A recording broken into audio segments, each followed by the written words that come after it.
This episode of the New Medical Nomads podcast is brought to you by Nomadicare. Now, personally, I love Nomadicare. I've used Nomadicare, and I recommend the company to all new travelers. What Nomadicare does is it takes the fear out of getting set up with a bad recruiter, which is the biggest fear that you have jumping into this journey. So they sit down, they interview recruiters, they vet them, get them on a list, and then provide them to you as a free service, as a free recruiter matchmaking service in order to get you started on your journey. Now, usually you only get 2 recruiters going through Nomadicare, but being a listener of the show, you can get 3. So this is how it's going to work. You go to nomadicare.com/Dylan. You will get set up with 3 recruiters to be on your dream team, as well as a guide to get you started on your journey. Hey Nomads, this is Dylan coming at you from my tax home in southern Missouri.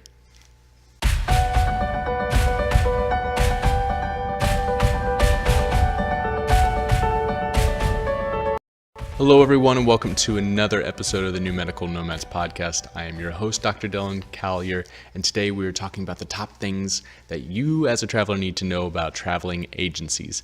I just came back from a 3-day trip in Omaha, Nebraska, aka the Silicon Valley of travel agencies.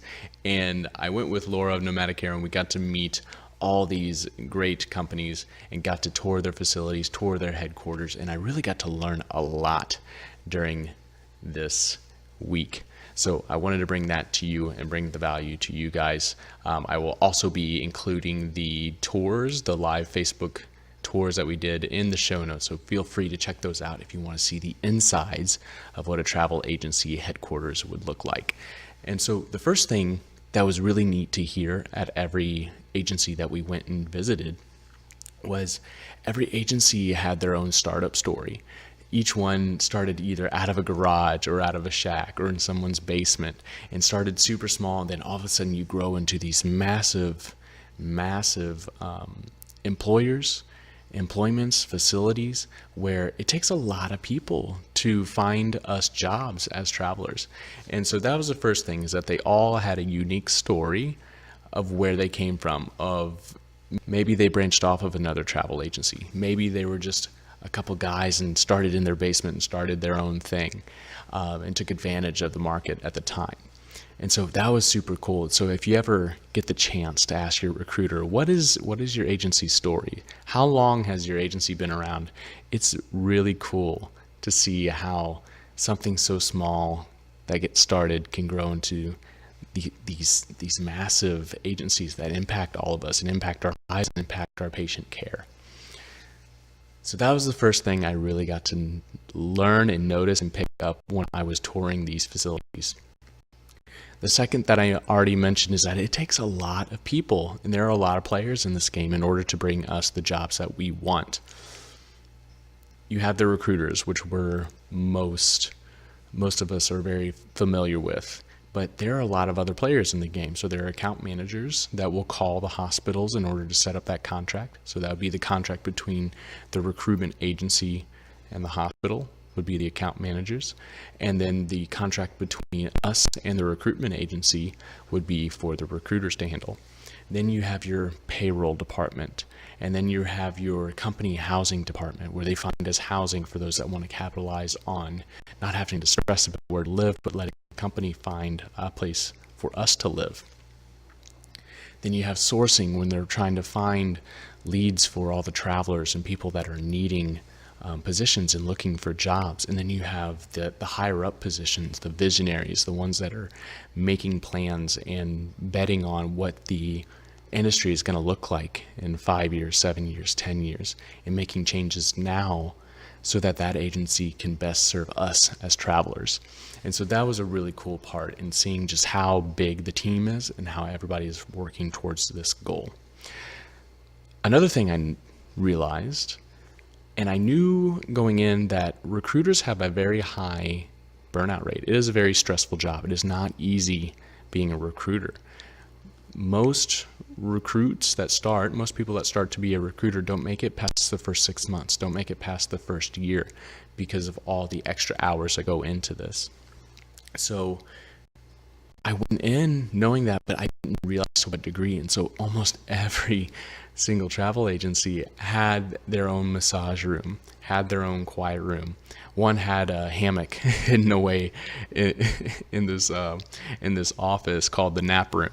And so they have these ways for the recruiters to de-stress in a lot of these situations, and it's not anything fancy. There's there's a small radio in there, and then maybe the hammock was like, instead of having a broom closet, it was a hammock. But some place for a recruiter to go when they're in this high stress sales position, for them to lay down, take a nap, get some quiet, and then go back to work and start hustling and trying to find us jobs again. So that was an important thing for me to understand, seeing the recruiter side and seeing their story and seeing how hard they're hustling for me really connected me in my relationship with my own recruiters. And lastly, I wanted to talk about how each company has a different feel to it. You can walk into one headquarters and it is a very professional and serious workplace where they talk about patient care, where they talk about being very focused on placing the travelers in correct positions, placing the travelers in quality positions, and it will have a very professional feel. Whereas some that you go into, everybody's personality is really showing. Everybody's cutting at each other, having jokes, having laughs. Maybe somebody sitting on a yoga ball for their posture, somebody up over here standing up, working at their desk. It's a very fun environment, and they're able to bring that personality and that fun atmosphere where everybody's excited to show up to work, but also being able to perform and take that professionalism and not cross that border into silliness. So each place will have their own feel to it. There's the smaller ones that definitely have that smaller clinic feel where everybody knows each other's names. Everybody can tell you a little tidbit of, oh, they're a football fan for the Raiders, and this gal over here, she's got like 3 kids and just came back from vacation, had awesome pictures. This person's a complete nerd and has comic books or something on their desk, and it has a very small business feel to it where everybody knows everybody. And then you have these massive corporations that need like 3 different office buildings with a level on each for each kind of separate setting. And it's such a cool thing to see how different that each setting is. So those are the main things that I picked up from the travel agencies, you guys.